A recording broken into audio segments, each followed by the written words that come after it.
Hi, I'm Tom Scioli, author of Jack Kirby, The Epic Life of the King of Comics and Fantastic Four Grand Design. Welcome to New God Sunday School. Today we're talking about Forever People number 3, and I couldn't find my copy of Forever People number 3. I'm sure I'll find it as soon as I'm done this video.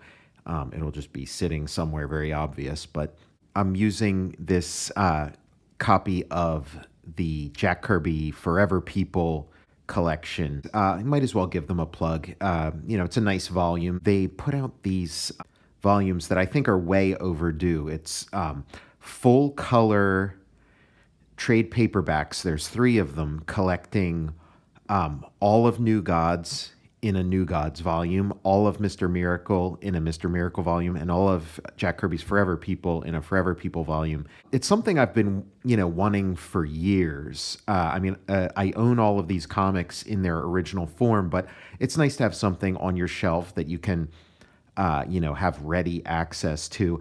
And like another reason is there are 3 great series that have really been inaccessible. Like, this is exactly the format they should have been years and years ago. They deserve their own collection. Now, previously, over the years, people would ask me, oh, what's your favorite comic? Or what's your favorite graphic novel?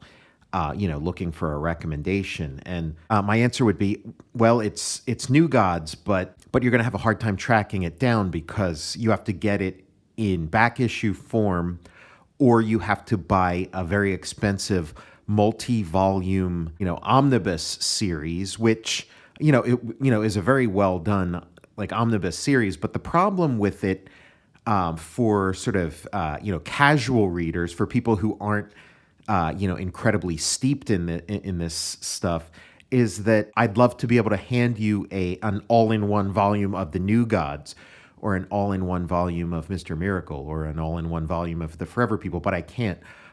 For years, the only thing I could hand you is this, Jack Kirby's Fourth World, which was like a 4-volume thing.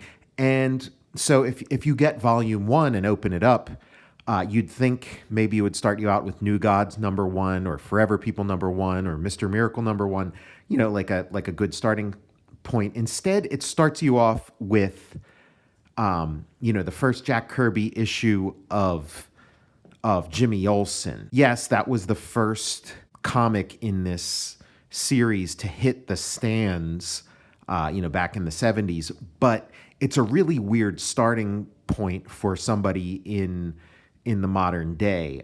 New Gods number 1 or Forever People number 1 would be a much better starting point.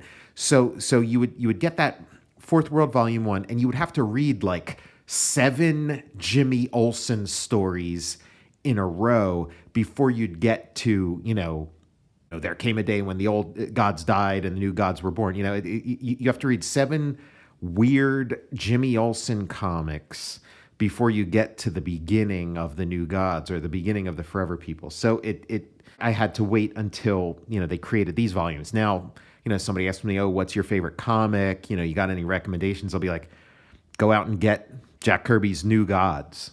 Go out and get Jack Kirby's Forever People. Go out and get Jack Kirby's Mr. Miracle. There you have, and they just make so much more sense. I mean, Kirby created them as this like massive epic, and they do read really well together. I feel like they read really well together, all mixed together, if you take out the Jimmy Olsen. But Jimmy Olsen was just like sort of mixed in there, a very outsized presence in that Fourth World volume. And I feel like the Jimmy Olsen stuff works better, separate from the rest of it. Like read the 3 main titles all together, and then check out the Jimmy Olsen at your leisure if you're looking for more. It's a big, huge distraction. They work as a whole, but they work really well just individually. Like, get a Forever People volume, read it, and see what the Forever People are about. Get a New Gods volume, read it, see what the New Gods are about. Once you've decided whether you like this stuff or not, then you can start, mixing and matching and reading it all in one, great big epic, mashup. Yeah, I'm just really grateful this exists. I'm grateful it's something I can readily recommend to people. It's just way overdue, and I'm glad to have it. So even though I'd rather be, kind of works out that I wasn't able to find Forever People number 3 gave me an excuse to trot this out. So this is Forever People issue 3, and it's really the scariest of Jack Kirby's Fourth World comics. It's just really interesting, really disturbing.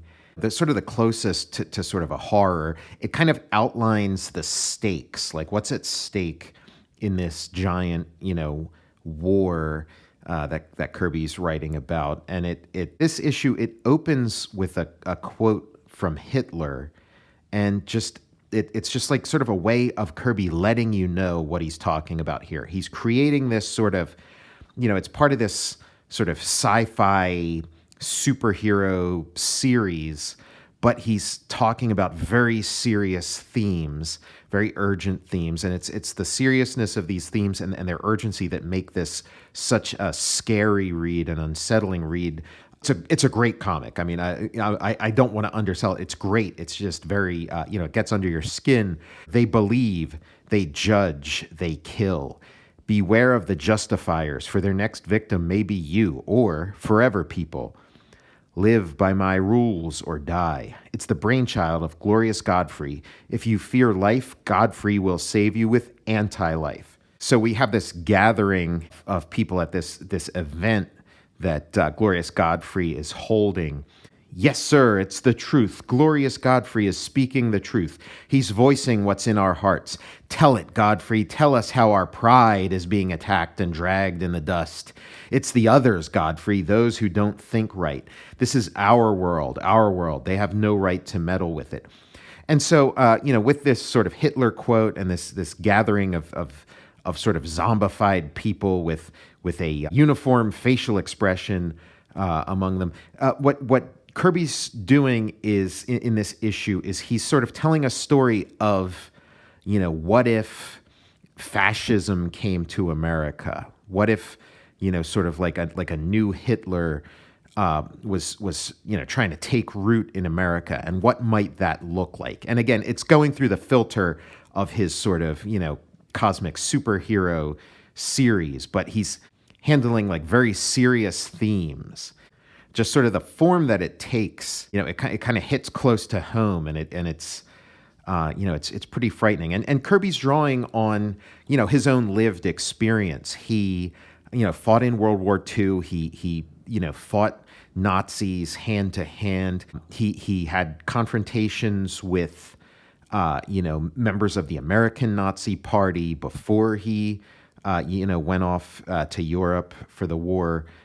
So he just has this, massive lived experience and just his sort of, understanding of like living through those times. And so we're seeing, a version of, what happened in Europe, what happened in Germany. We're seeing a version of that, but placed in sort of a modern, 1970s American context. The one who seeks believers must be a believer himself, and such a striking and vigorous dynamo of belief is Glorious Godfrey.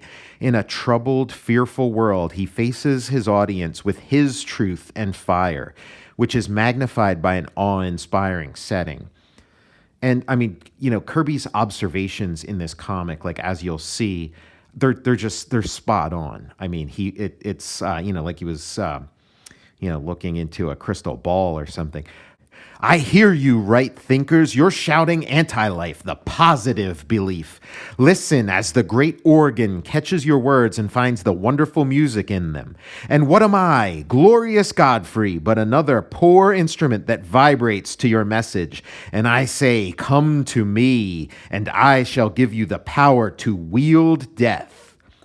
Life has pitfalls. Anti-life is protection. Life will make you doubt. Anti-life will make you right. You can justify anything with anti-life. Judge others, enslave others, kill others. Anti-life will give you the right. Wield death, wield pain. You can be justified if you wear one of these.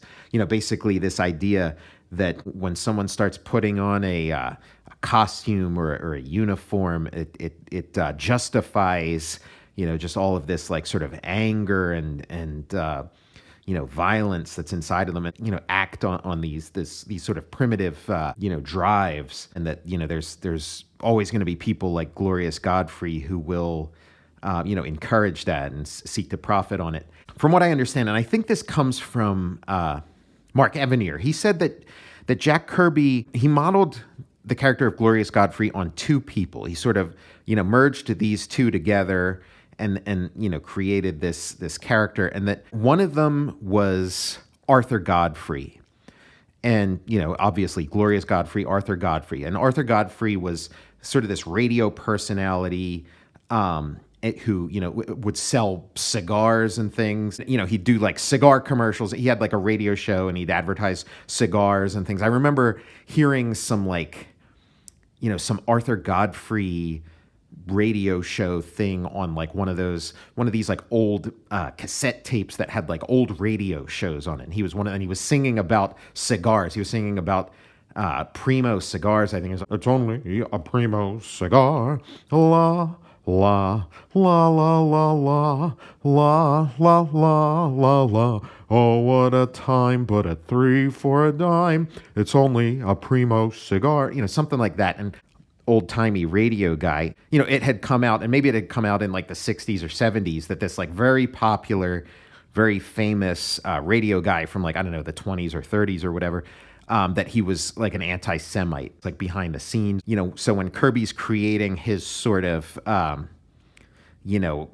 hate monger character, he sort of, bases him on Arthur Godfrey. And Mark Evanier said that like sort of the approach that Kirby was coming from was that like this idea of like how dangerous it would be to have somebody who's sort of like a popular, radio personality with like a certain amount of charisma and a large audience, if they were sort of, using that to sort of spew hate. That's one element of Glorious Godfrey. And this drawing of Glorious Godfrey, it looks like Arthur Godfrey, and it looks like he was, probably looking at a photo of Arthur Godfrey or referencing Arthur Godfrey in the likeness here. And then the other person he was basing Glorious Godfrey on was Billy Graham. And so in this drawing, it looks like he's sort of referencing a picture of Billy Graham. That looks a lot like Billy Graham. That looks a lot like Arthur Godfrey. And then from that point onward, what he draws is sort of an amalgam of those two. So it's almost like he had his photo reference of these two different people, and then sort of after that, after doing a drawing of each, threw it away, and then just sort of merged the two into one likeness. And it sort of, just becomes like a, purely a Kirby creation from that point on. But so sort of this idea Kirby had is like, if you had somebody like Arthur Godfrey who's coming from this place like of hatred and salesmanship and, sort of entertainment and radio. And then you combined him with somebody who was sort of coming from a place of, sort of preaching religion and, sort of like dynamic, forceful rhetoric and, fire and brimstone kind of sermons. And if you sort of, if somebody came along that sort of was able to embody those two different approaches, like just how dangerous it would be. And so Kirby sort of envisioned this figure, and that's Glorious Godfrey. That's who he puts in this issue. And so we sort of see how, Darkseid's worldview, plays out in the world. And it's very terrifying in this issue. And this storyline continues for the bulk of the series. It takes up, I think, like the next 5 issues to resolve. And so things are getting very bleak in the world of this story, and that, Darkseid's war is having, really bad effects from like a ground level. And Kirby is modeling this after, Nazi Germany and this the sort of, rise of Nazism in Germany, except it's, in here it's happening in like sort of, Jack Kirby's sort of, superhero version of America. Grant Morrison very successfully expanded this setup, this sort of story, in his Final Crisis miniseries. He took this and like sort of, took it to its, furthest point and sort of, expanded it instead of being, 5 issues of Forever People. It was, 12 issues and other sort of, crossover things for that. And he there's a lot to build on here. It's just a really, it's like a really powerful work. And like I said, it's the scariest There's a lot of thrills and excitement in, Jack Kirby's comics and in his Fourth World comics, but this is the one that's like kind of the scariest. It's very very bleak story, very scary, high stakes. Yes, friends, though life is ever filled with those who threaten us, it's anti-life which gives us the power to eliminate them. The Holocaust is coming, the day of apocalypse on Earth, the day of Darkseid, who brings this power for only us to use. Yes, it is his gift to us, friends, the cosmic hunting license, the right to point the finger or the gun. Who can stand against us, friends? Certainly not the others. They can be recognized for what they are, but not us, friends, not us. When we wear this helmet, we feel unified, glorified, justified. Step up, friends. Take your helmet. Be superior. Be fierce. Be a justifier. It's Darkseid's gift of anti-life. It's the happiness package. So we're also getting like a further explanation of this. What is anti-life? What is the anti-life equation? This thing that up until this point, Darkseid's been talking about in sort of vague terms and stuff. We're getting a clearer and clearer understanding. We're seeing a demonstration of anti-life. Read Life versus Anti-Life. Thus, apocalypse makes contact with Earth. Thus, the harbingers of Holocaust link up with the human minds and hearts that wait to act in chaos. Like the ancient witch doctors of old, glorious Godfrey sounds the clarion call and begins the dance of death in modern times. The message of anti-life is powerful, and its disciples must strike first at the forever people. Read Life versus Anti-Life. Demons of Apocalypse, a justifier. He's got Donnie. Where are your friends, boy? Tell me, you little garbage, or I'll kill you. Let me go. You're hurting me. So, it's like, Glorious Godfrey is handing out these helmets and uniforms, these masks, and his crowd is going out and feeling empowered to commit violence. He's looking for the forever people, and they pretend to be one of the justifiers too. Beautiful Dreamer casts a spell to make it look like they're part of the group too, and then they save Donnie and bust through the wall and make a run for it. This guy is a suicide bomber. This is some like gritty, hard-hitting, real-world stuff. He's wired to and ahead of the curve. People weren't doing comics about this kind of stuff back then. And when there were comics, even Jack Kirby and Stan Lee, when they would do sort of stories of like the Red Skull or something, they were still kind of fit into sort of like Saturday morning serial, cackling supervillain kind of things. This is something different. And Kirby, he lived through a war. He fought in a war, and he saw the war sort of approach from the distance and get closer and closer, and eventually he was drawn into it and was right there on the front lines in the thick of it. And so he's writing from that experience. He's making a comic about war and just all the different forms it takes and how it comes to pass, and the effects it has on a society and on its people. It's like just really well observed and something to sort of take to heart and take as a warning. He's wired to explode. The Justifier is a human bomb. Yes, he must die in order to destroy all of us. You tricky young dogs, you won't get far. When I jerk this igniter, you die. The bomb I carry was not made on Earth. What is conceived on Apocalypse can eliminate those from New Genesis. Die! And he, pulls the cord and activates his bomb. They get into a trench just in time. And the one who sent the Justifier to kill us can only be Glorious Godfrey. And so they say their goodbyes to Donnie. They create sort of a microscopic minefield. Barrier this place, Viking. A Justifier may come again. He'll be a target for deadly micron particles. Motherbox fills the air with them. The particles are computed not to harm the boy. So they've, sort of saturated the air with these deadly micron particles that are, sort of like these smart particles or whatever that know not to harm him. They'll only harm any more justifiers who come there. And then they take their leave. Goodbye, Donnie. We leave you what cannot die: love, friendship. It is so on New Genesis. It can be here. You must come back. You must. And they're leaving Donnie behind. And for the rest of the series, we never see him again. We never follow up on his story.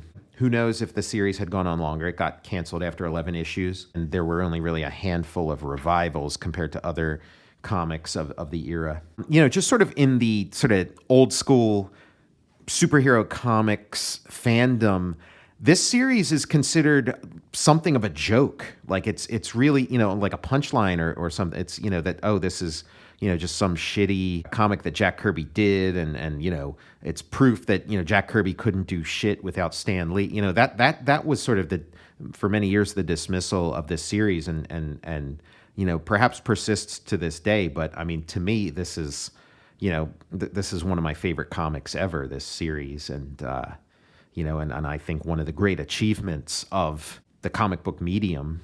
So they phase out when I give the order, Big Bear, and don't jolt us loose from our teeth. You've still got yours, Moon Rider, and plenty of lip, too. Phase out, grab the Electron Road. We're on it. The Forever People and their vehicle become streaking phantoms, speeding along on the farthest edge of human vision. And so now the Justifiers are sort of acting out their tactics. And again, it's Jack Kirby doing the sort of, takeover of the Nazis, but it's America. It's here, it's now. Move in swiftly before the swine realize what's happening. This is the part of town we want. The people we've chosen as targets live here. Move in swiftly before the swine realize what's happening. Seize as many as you can. Don't bother to discriminate. The women and children are as hated as the men. Break in the doors. Waste no time on mercy. Drag them out. Treat them rough. Listen to their cries. I've been waiting to do this for years. Get going. We'll show what we do with your kind. Help! Help! Stop this! Help! Where are you taking us? Shut up. You're nothing but animals. Get in that van. Stop shouting and get in. People are being disappeared. We've got all on this list. Now take off before the police interfere. Anti-life works. We're justified in ridding the city of this human trash. The city should thank us. And then here we get, a book burning. We get the fascists target a library and burn it down. It's, Fahrenheit 451, 1984. Put down those decadent books. Get out of this library. That's another tactic of fascism, is you refer to, society or civilization as being, decadent and use it as a pretext for destruction. Put down those decadent books. Get out of this library. The nonsense stored in this place shall never pollute another mind. You need know no more than the proper things. Who but myself is justified in burning down this library? Call the police. This guy is a dangerous nut. And as all this mayhem and violence is going on at his instruction, Glorious Godfrey is getting a haircut. You look wonderful, Godfrey. You'll sweep your new audience off its feet. My little legion is doing well, too. There's one of them defacing a store with an S for scapegoat. Anti-life is a heady, exhilarating experience, Godfrey. They're in ecstasy. Yes, they no longer think. They revel in violent emotion. They will do anything I say in order to feed their emotion. They are now no more than zombies in my control. Kirby is referencing Kristallnacht, referencing the rise of Nazism in Germany and Europe. Forever People are on the way. I suppose they're welcome to die here if they wish. Our Justifiers will see to that, won't they? As long as I command them, the Justifiers will do their duty, Godfrey. I knew I picked the right man for the job. You were a nobody before Anti-Life gave you power. No harm shall come to you, Godfrey. I am tireless in your service. This is a callback to when Jack Kirby and Stan Lee did the origin of the Red Skull, and they had the Red Skull was this sort of nobody who was handpicked by Hitler to sort of, turn into, the emblem of Nazism, and Godfrey's doing the same, has done the same thing with this guy. It's like He gives you the uniform, the mask, and that's how he sort of empowers this guy. They show up at this sort of tent, this sort of love brother love, say brother love, traveling salvation show that Godfrey is putting on. There it is, a giant tent, the traditional setting for Glorious Godfrey's revelations. And there below are the busloads of discontents arriving to hear those revelations. Be careful, boys. Motherbox agrees. The great tent is heavily guarded by justifiers with apocalypse weapons, no doubt. And so they, do their ritual. They put their hands on the mother box. They say Teru, and all combine to form the Infinity Man. As the thunderous echoes subside, the forever people are gone, and in their place is the Infinity Man. I am called. I am here. I am primed to act. What the forever people know, I know. Their objective is mine.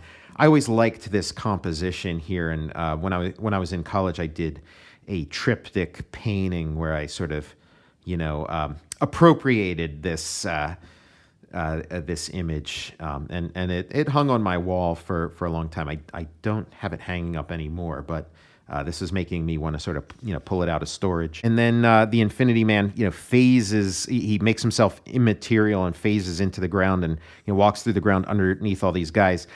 Much like we'll see Kitty Pryde Sprite do in issues of X-Men a few years after this. When I was a kid, I had read X-Men before I read this, so I sort of saw it in reverse order. But yeah, she would often do this trick of sort of walking underground past the guards. What? A ghost rising from the ground. Hold, friends, one moment. The intruder grows solid. Omega shots can get him now. Blast him, blast him. Protect Glorious Godfrey. Love this composition here. Just great superhero stuff. In the midst of all this, very serious, themes that Kirby's dealing with, he's still, Kirby talked about himself as at the end of the day, all this other stuff that he does is well and good, but at the end of the day, he sees himself as an entertainer, and he wants to make entertaining comics, and so he's just doing some great, superhero storytelling in here. The Infinity Man locks on the flight of the deadly bullets, takes over their maneuvering, proceeds to control them. Then he turns them on his attackers. You fool, do you think your spectacular gimmickry can stop this operation? The forces of apocalypse are many and mighty. Your secret is wind, Godfrey, an evil wind that rushes from your throat. And this demon's organ, which must be destroyed. No, you can't. So its sonic chords will no longer stimulate the brute instincts that drive men into your service. You control the natural forces as one would instruments, but you still cannot stop me. We shall find out, Godfrey, right now. So, Infinity Man's about to, lay down the cosmic beatdown, and Glorious Godfrey does not look like somebody who is ready to, stand up to any of that. He doesn't seem like any kind of powerhouse. His power is wind. It's oratory. It's rhetoric. Not yet, wondrous one. You shall not get the chance. Turn about, look at me. That voice, it chills the spirit like the coming doom of all living things. This is not Godfrey you face, but great consummate power, so devastating that it rocks even one such as yourself. Darkseid, ruler of apocalypse, master of the Holocaust. I probe deep and swift. Your weakness is in your complex structure. You are one and many. I can't move. I am held by his eyes. The Infinity Man did not expect Darkseid to be there, and maybe Kirby didn't either. Maybe Kirby was as surprised as anybody when Darkseid shows his ugly face here.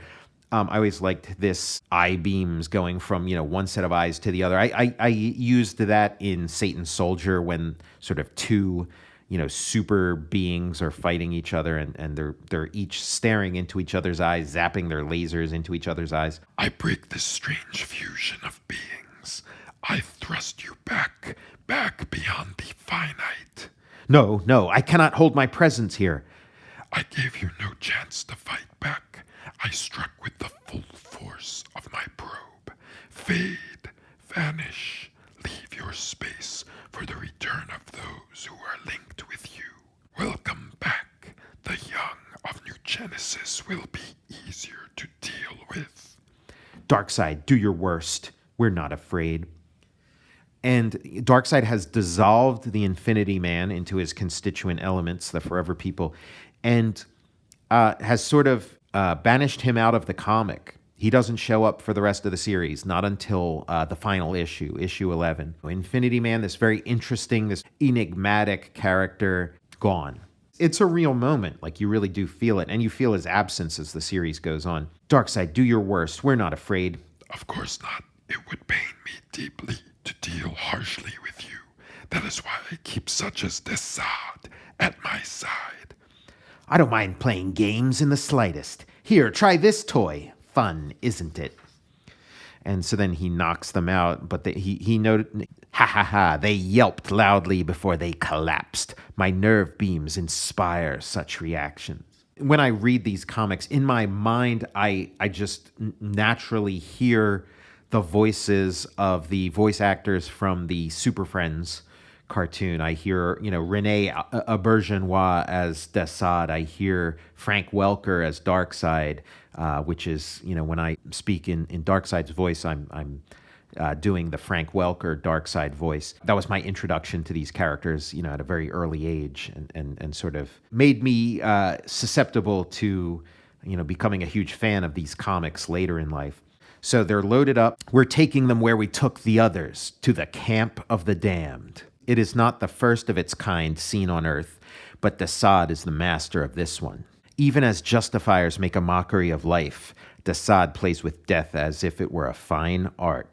I wonder what sort of masterpieces he'll make of these brats. So, Kirby is always very careful to note that these sort of, cosmic beings, these sort of, space bad guys and space heroes and whatever, these gods, they don't, they're not just these, purely fanciful creations. They are reflections of humanity, and they don't bring anything to Earth that, mankind hasn't already brought here. They're just sort of a magnification of these things, of these issues. So Desaad's Camp of the Damned. Kirby, wants to create a comic that is relevant, that has something to say about the real world and about life as we're going to experience it. And it's not just nonsense. He's invested his entire life into telling comic book stories. Maybe at certain points in his life,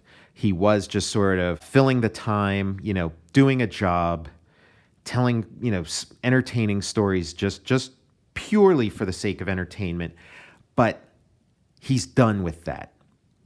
At this point, he's in his 50s. He's done with that bullshit. If he's going to spend his life doing this stuff, making comic books, he's going to put everything he's got into them and really say something the way, people who are masters of any other art form would. This is his art form, and he's going to give it his all and talk about things he's personally experienced and things he's learned and things he understands about the world, and tell stories that reflect that reality, and talk about things that are of earth-shattering importance, things that need to be discussed, and it's just kind of amazing that he did all this against all odds and overcoming all the different hurdles that are just sort of built into the business at the time and the medium and the genre. It's a pretty amazing accomplishment, this whole body of work and this issue in particular. I trust this camp of yours is serving the purpose that overrides all others, Desaad. So basically, Darkseid's asking, okay, Desaad, you're not, this camp doesn't just exist as cruelty for cruelty's sake to sort of, entertain you, because Desaad is sort of the embodiment of this sort of sadistic, approach, the sadistic worldview. He wants to make sure that there is some method, there is some overlying strategic goal, which is what Darkseid's, which is very important to Darkseid, as we saw with the contrast between Darkseid and Mantis in the previous issue. If the mind you seek to contact is among those at my camp, it shall soon give up its secret, great Darkseid. But surely you can't mean. Surely not even the great dark side believes in the existence of the anti-life equation. Why, if one could master such an equation, he could control the minds of all living things in the universe with a mere word. I believe in anti-life, great dark side, but it can only be induced in others by the means of inventive selling. So, Glorious Godfrey is not a believer. He does not believe what he preaches. He's very cynical, and he what he creates is anti-life. It is a version of mind control, but it's through coercion, through salesmanship. Like Arthur Godfrey singing about cigars. But this thing that Darkseid's talking about is some sort of, cosmic thing that, Godfrey just doesn't even believe in the existence of, this idea that you could do that with just a word, without any of the accoutrements, without the uniforms and the salesmanship and the organ that the mind control sonic organ and his clever oratory, sort of groupthink and being part of a crowd and getting, caught up in the crowd. Darkseid's goal, Darkseid's idea is something else. I like you, Glorious Godfrey. You're a shallow, precious child, the revelationist, happy with the sweeping sound of words. But I am the revelation, the tiger force at the core of all things. When you cry out in your dreams, it is Darkseid that you see. As Kirby's writing this, maybe Darkseid really is those things. Maybe he is this sort of embodiment of this, pure terror. Or maybe he's not, but he believes that. Maybe he believes that he is, even though he's not. Or maybe this is a bluff. Maybe this is bluster. Maybe this is, these sort of empty words of a tyrant to sort of, make them loom much larger in the minds of the people they seek to oppress. But that perhaps Darkseid doesn't believe this about himself. Darkseid, as the series goes on, it seems that there is a deep insecurity, within Darkseid, which I think is what makes him want to control everybody in the universe. This feeling of deep paranoia and insecurity. The anti-life equation exists, locked in the mind of someone here on Earth, and only I dare reach for it. I shall create chaos here, shake up the planet, shake up that mind. He's deliberately creating chaos to consolidate his own power. I have many servitors to help me do that, each with his own methods, Desaad. You favor him always, great Darkseid. Think of what my justifiers do in your cause. I beg to depart from this petty situation, sire. So sort of more palace intrigue, people competing to curry favor with Darkseid. And Darkseid keeps all these characters around him because he finds each one useful in a different way, useful to sort of, poke and prod the minds of the people on Earth, one of which, or a few of which may contain this anti-life equation. And he sees, people like Glorious Godfrey and their real-world equivalents as evidence that this anti-life equation must exist, and it must exist on Earth. It must exist in the minds of human beings. You're a loud, petulant bumpkin, Godfrey. Like all revelationists, you've got imagination, but not finesse. But I, good Godfrey, have both. I leave now for my camp, which Darkseid knows is terror, refined to perfection. Desaad is soon on his way, aboard the same aerovan that carries his captives, the young forever people. But their destination is the most bizarre and terrifying structure ever seen by the eyes of man. It is Desaad's own little domain on Earth, a pilot project of purgatory, where torment is computed, death is controlled, and escape impossible. Don't miss Kingdom of the Damned.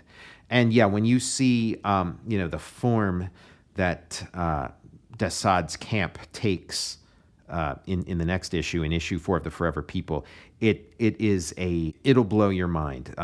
This series is on a roll. This we're in the thick of it, and you're there. A lot of amazing things are going to happen in the next few issues. I'm Tom Scioli, author of Jack Kirby, The Epic Life of the King of Comics and Fantastic Four Grand Design. I'll see you next time for New God Sunday School.